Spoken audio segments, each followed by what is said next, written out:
বিচার বিভাগকে কিভাবে জনবান্ধব করা যায়, বিচার বিভাগকে কিভাবে মানুষের দৌড় গোড়ায় ফিরিয়ে নেওয়া যায়, কিভাবে বিচারটা যেন অবিচারের মাধ্যম না।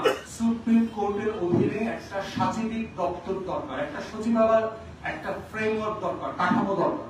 একটা মন্ত্রণালয় যেভাবে কাজ করে তার যে একটা দপ্তর আছে, বাংলাদেশ সুপ্রিম কোর্টের এই সাচিবিক কাঠামোর কোনো দপ্তর নাই।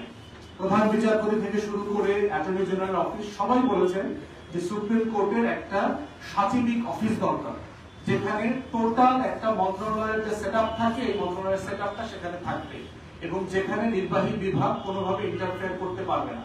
এই সাচিবিক অফিসের অ্যাপয়েন্টমেন্ট, মনোনয়ন, ট্রান্সফার, প্রমোশন, বেতন ভাতা নির্ধারণ সরকারের নির্বাহী বিভাগ করতে পারবে না, এটা সুপ্রিম কোর্ট করবে। এবং আমরা প্রস্তাব করেছি সুপ্রিম কোর্টের চিফ জাস্টিস, অ্যাপিলেট ডিভিশন, হাইকোর্টের জাজ যাদেরকে মনে করেন তাদের নেতৃত্বে এই সাচিবিক বিভাগটা পরিচালিত হতে হবে।